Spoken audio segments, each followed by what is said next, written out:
자, 이번에는 날씨의 변화 단원이고요. 자, 기단에 대해서 먼저 설명을 드리면, 자, 넓은 장소에 오래 머물러서, 지표랑 성질이 비슷해진. 그러니까 넓은 장소라고 하면은 대륙이나 해양을 말을 하고요. 이 넓은 장소에 오래 머물다 보면은 이 지표랑 성질이 비슷해진 게 되겠죠. 이 공기 덩어리를 우리가 기단이라고 합니다. 공기 덩어리. 자, 어떤 성질이 비슷해지느냐 봤더니 이제 기온과 습도 크게 이 두 가지로 이제 우리가 설명을 하는데, 그죠? 이제 기온이라고 하면은 고위도로 갈수록 기온이 낮아지겠죠. 그래서 기온은 저위도, 중위도, 고위도 이런 식으로 기온이 낮아지게 될 것이고, 습도는 어디가 더 높겠어요? 당연히 해양이 육지보다 습도가 높겠죠. 그죠? 자, 우리나라 영향을 주는 기단은 크게 네 가지고요. 고위도로 갈수록 굉장히 이게 날씨가 온도가 낮아지게 되겠죠. 그쵸? 저위도로 갈수록 온난 또는 뭐 고온 이렇게 얘기할 수 있을 것이고, 대륙 쪽으로 갈수록 이제 건조할 것이고요. 해양 쪽으로 갈수록 다습하겠죠. 습하겠죠. 그죠? 그래서 이 기단들의 이름을 한번 적어보면, 자, 이쪽 왼쪽에 보면은 한랭건조한 시베리아 기단이 있습니다.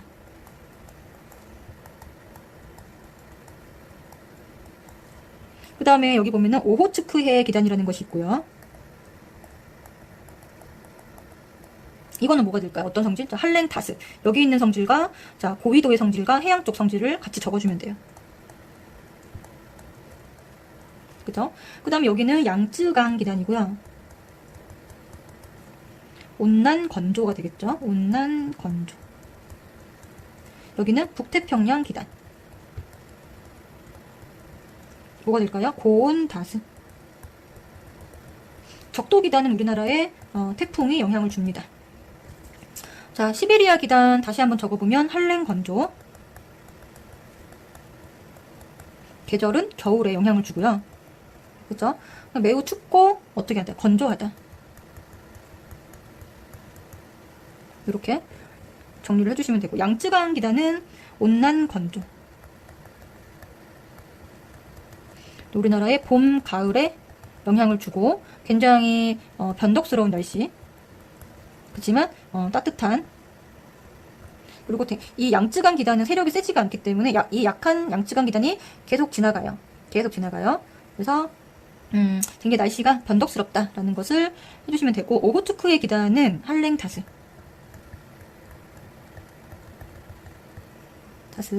얘는 우리나라 초여름에 영향을 끼치고요. 이 오호츠크의 기단이랑 북태평양 기단 세력 싸움을 하면서 얘가 장마전선을 만듭니다. 그 다음에 북태평양 기단은 고온 다습한 성질을 가지고 있고, 우리나라 한여름 굉장히 덥고 뭐 열대야 요런 굉장히 덥고 습한 한여름 날씨가 바로 이 북태평양 기단이 이제 올라오게 되면 장마전선이 사라지고 이제 여름으로 들어가게 되는 거죠. 자, 그 다음에 이 공기덩어리, 성질이 비슷한 공기덩어리는, 기단이 다른 곳으로 이동하면서 이 지표면에 영향을 받아서 성질이 변합니다. 그걸 우리가 변질이라는 말을 쓰는데, 여기 그림처럼, 한랭한 육지에 있어서 굉장히 차고 건조한 기단이었어요, 원래는. 근데 이 바다를 지나면서 여기서 수증기가 공급되는 거죠. 그죠? 그래서, 아래쪽에 영향을 받아 기온이 높아지고, 따뜻한 바다를 지나게 되니까요. 바다를 지나니까 뭐를 공급받아요? 수증기를 공급받아서 습해져요. 그래서 구름이 생성돼서 비나 눈이 내린다. 그래서 우리나라 겨울철의 서해안 폭설은 바로 이 기단의 변질 때문에 일어나는 현상이에요. 중국 대륙에서 우리나라 여기가 이제 중국 대륙이고, 여기가 우리나라의 서해안입니다. 우리나라 서해안. 그죠? 중국 대륙에서 이 차고 건조한 기단이 시베리아 기단이겠죠. 이제 우리나라 서해안을 거쳐서 서해안으로 건너오면 이제 서해안에 폭설을 동반하게 되죠. 이게 바로 기단의 변질이고요. 자, 그 다음에 이제 우리가 알아야 될 거는 바로 이제 전선이라는 단어가 나오는데, 전선이라고 하는 거는 여기 지금 위에서 우리가 기단 설명을 했잖아요. 두 개의 공기 덩어리가 만나게 되면은 경계면이 생기겠죠. 그렇죠? 이 두 공기 덩어리가 만나서 생긴 경계면을 뭐라고 한다? 전선면이라고 하고요. 그러니까 여기가 지금 지표면이면 이렇게 생긴 거는 전선면이에요. 전선면. 이쪽 공기 덩어리랑 이쪽 공기 덩어리가 여기 있는 공기 덩어리를 밀 때, 그죠? 근데 이 지표랑 이 전선면이 만나는 이 경계선을 뭐라고 한다? 전선이라고 하는 거죠. 그러니까 전선면은 공기 덩어리 두 개가 생긴 면이고요. 전선은 말 그대로 선이에요, 선. 전선면이 지표면과 만나는 선, 경계선. 그죠? 자, 이 전선은 총 4개로 구분을 할 수가 있는데, 일단 2가지가 중요하죠. 한랭전선과 온난전선이라는 게 있어요.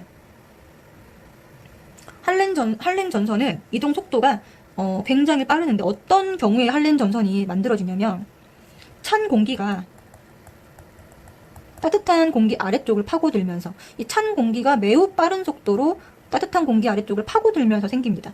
그래서 이동 속도가 굉장히 빠르다라는 특징을 가지고 있어요.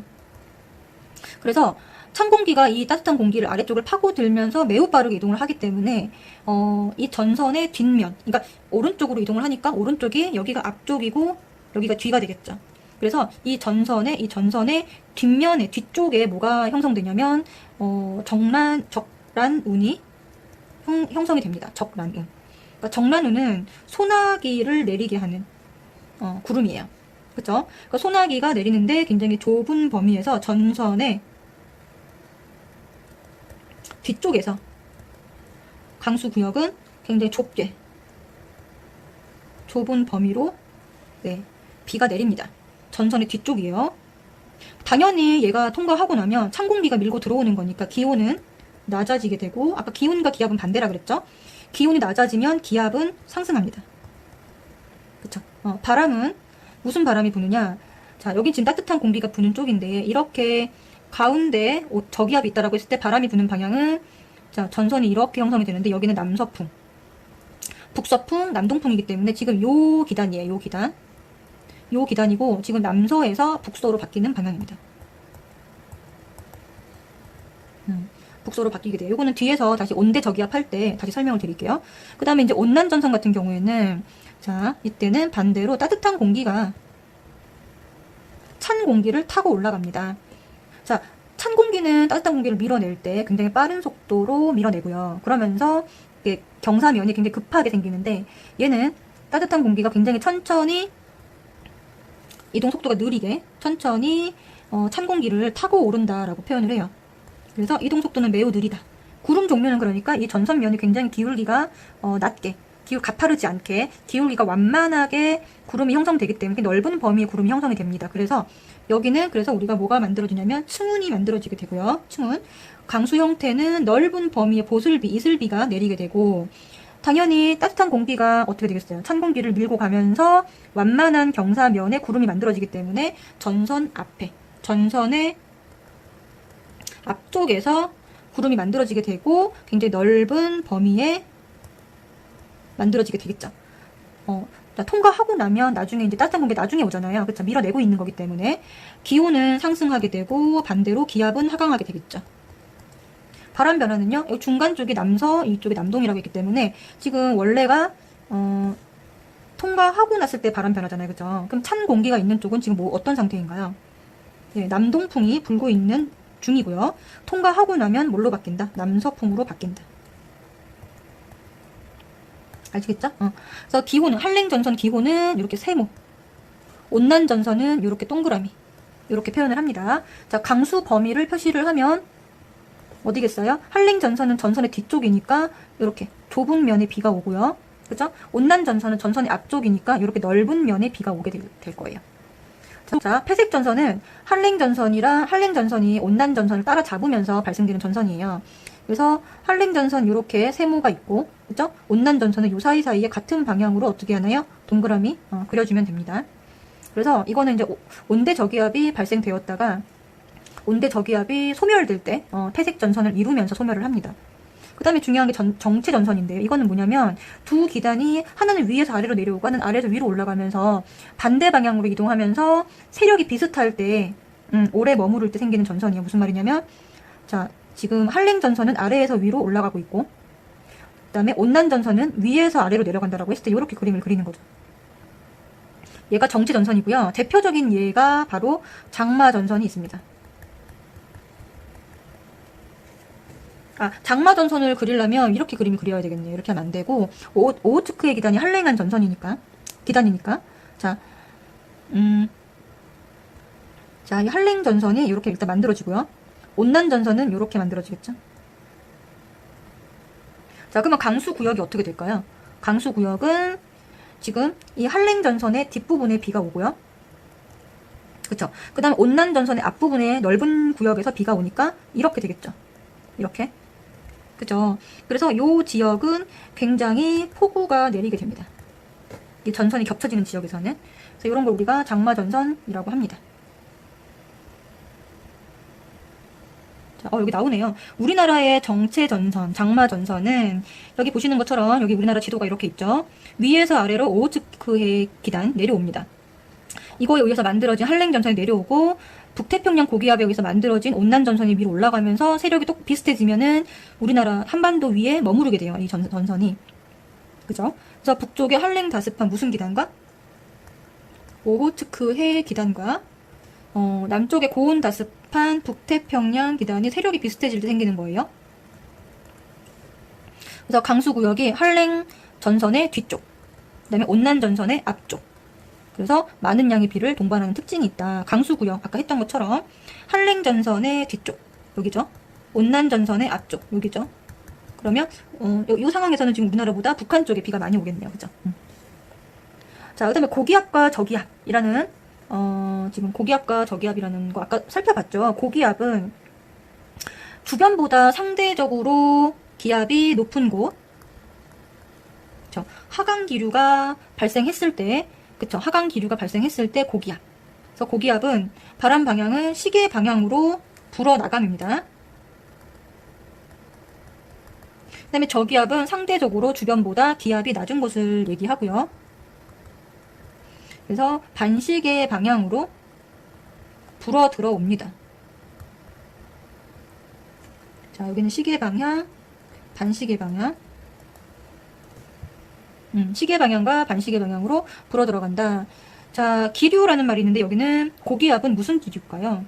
우리가 바람이라는 말은 수평선상의 공기의 이동을 바람이라는 표현을 쓰고요. 기류라는 말은 수직선상, 위아래. 수직선상 공기 이동을 기류라는 말을 씁니다. 그러면 고기압은 위에서 아래로 공기가 내려가니까 하강 기류가 되겠네요. 저기압은 상승 기류가 되겠죠. 날씨, 고기압은 날씨가 맑음, 저기압은 흐림, 구름이 생길 수 있다. 그죠? 자, 온대 저기압은요. 여기서 말한 저기압이라는 거는 반대 방향으로 바람이 불어 들어간다 그랬죠. 반시계 방향으로. 자, 지금 보시면은 온대 저기압은 중위도 지방에서 북쪽의 찬 기단과 남쪽의 따뜻한 기단이 만나는데 이렇게 저기압이 형성이 될 때, 자, 한랭 전선, 찬 기단, 한랭 전선과 따뜻한 기단, 아래쪽에 있는 북태평양 기단을 만났을 때, 자, 이때 가운데 중심은 주변에 비해서 기압이 낮은 저기압이에요. 그죠? 그래서 이 기단이 어떻게 되냐면 기압이 저기압 쪽이니까 반시계 방향으로 바람이 불어 들어갑니다. 그래서 이 한랭 전선의 뒤쪽은, 이쪽은 북서풍이 불게 되고요. B쪽, 여기는 무슨풍? 남서풍이 불게 되고요. 여기는 이렇게 불어 들어가겠죠? 그렇죠? 그래서 여기는 무슨풍? 남동풍이라는 바람이 불게 되겠죠. 그죠? 그리고 우리나라는 편서풍이 영향되어 있기 때문에 전선의 이동 방향은 항상 서쪽에서 동쪽입니다. 이것도 기억을 해주세요. 자, 그래서 A 지역은 한랭 전선의 어느 쪽에 해당되냐면 뒤쪽에 해당되는 지역이에요. A 지역은. 그리고 B는 두 전선, 한랭 전선과 온난 전선 사이에 있는 지역이고요. C는 온난 전선의 앞쪽에 해당되는 지역이에요. 자, 날씨가 어떤가 한번 살펴볼게요. 날씨는 어떨 것 같아요? A 지역은 현재 비가 오고 있습니다. 어떤 비가 오고 있죠? 한랭 전선 뒤쪽에는 정란운이 형성되면서 소나기가 내리고 있고요. 두 전선 사이에는 날씨가 맑음, 비가 오고 있지 않습니다. 온난 전선 앞쪽에는 이 층운이 형성되면서 이슬비가 내리고 있어요. 요거 이해되시죠? 그 다음에 기온은 어떠냐? 지금 한랭 전선은 찬 공기가 밀고 가는 거기 때문에 기온이 낮고 기압은 높은 상태입니다. 그죠? 기온이 낮으면 기압은 높은 상태. 그죠? 그 다음에 여기 지금 보세요. 두 전선 사이는 어떻게 될까요? 기온이 높은 상태예요. 기온이 높음.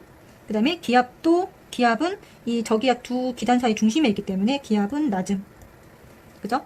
그 다음에 이슬비가 내리고 있는 이쪽은 기온이 낮은 곳이고요. 기압은 높음. 두 개를 반대로 적어주시면 됩니다. 자, 풍향 볼게요. A 지역은 일단 풍향이 북서풍. B 지역은 남서풍. C 지역은 남동풍이 불고 있다. 이 바람 방향은 뭐 때문이다? 이 저기압 중심으로 해서 바람이 반시계 방향으로 불어 들어가기 때문에 이런 풍향이 나온다라는 거를 기억해 주시면 될 것 같아요. 그래서 이 C 지역에 있는 사람이 느끼는 날씨의 변화, 자, 지금 공기가 서에서 동으로 이동을 해 가고 있기 때문에, 자, 지금 현재는 이슬비가 내리면서 무슨 풍이 불고 있어요? 남동풍이 불고 있는데, 공기가 이동해 가면 어떻게 될까요? 이 B 지역이 이쪽으로 오겠죠. 그럼 날씨가 맑으면서 남서풍으로 바뀌게 될 거고요, 바람이. 그 다음에 A가 다시 이 C 지역으로 오면서 어떻게 될까요? 소나기가 내리면서 무슨 풍이 불까요? 북서풍이 불겠죠. 이렇게 C 지역에 있는 사람이 날씨의 변화를 이렇게 느낄 수 있다. 자, 이렇게 만들어진 온대 저기압이 소멸될 때는 아까 얘기했듯이 한랭전선이 빠르게 이동해서 온난전선과 겹쳐져서 뭐를 형성한다? 폐색전선을 형성하면서 소멸된다고 얘기를 했고요. 온대 저기압은 편서풍의 영향을 받아서 서쪽에서 동쪽으로 항상 이동을 하고, 어떤 지역에 온대 저기압이 통과를 하게 되면 항상 온난전선이 먼저 통과하고 그 다음에 한랭전선이 따라온다 라는 거를 기억해 주시면 될 것 같아요. 자, 5번째, 우리나라 계절별 일기도 한번 살펴보면요, 봄과 가을에는 이동성 고기압과 이동성 저기압의 영향을 많이 받아요. 그래서 그러니까 지배적으로 어떤 고기압이 지배하고 있거나 저기압이 지배하고 있는 것이 아니라 이 고기압과 저기압이 자주 반복적으로 지나가기 때문에 날씨 변화가 매우 심하다라는 특징을 가지고 있습니다. 특히 봄에는 여기서 이제 있는 양쯔강 기단의 영향을 받아서 온난 건조한 기후를 띠고 있고요. 그 다음에 이제 황사나 꽃샘추위,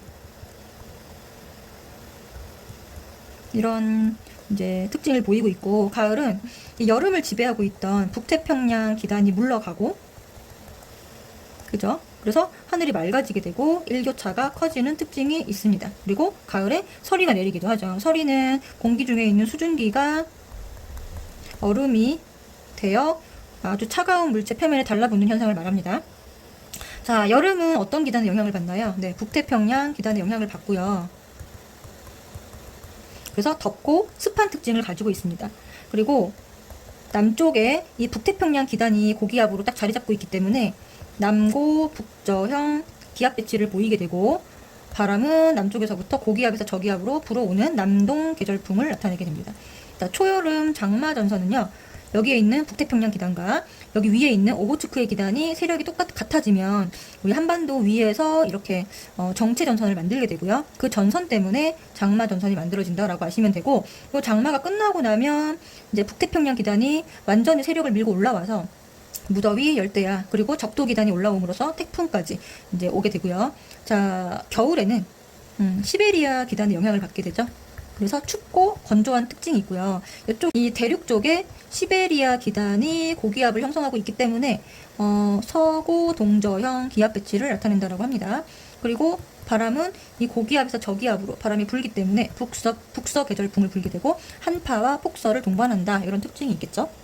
그래서 이렇게 봄, 여름, 가을, 겨울 일기도도 우리가 요 그림을 보고 어떤 계절인지를 알아맞힐 수 있으면 되는 거예요.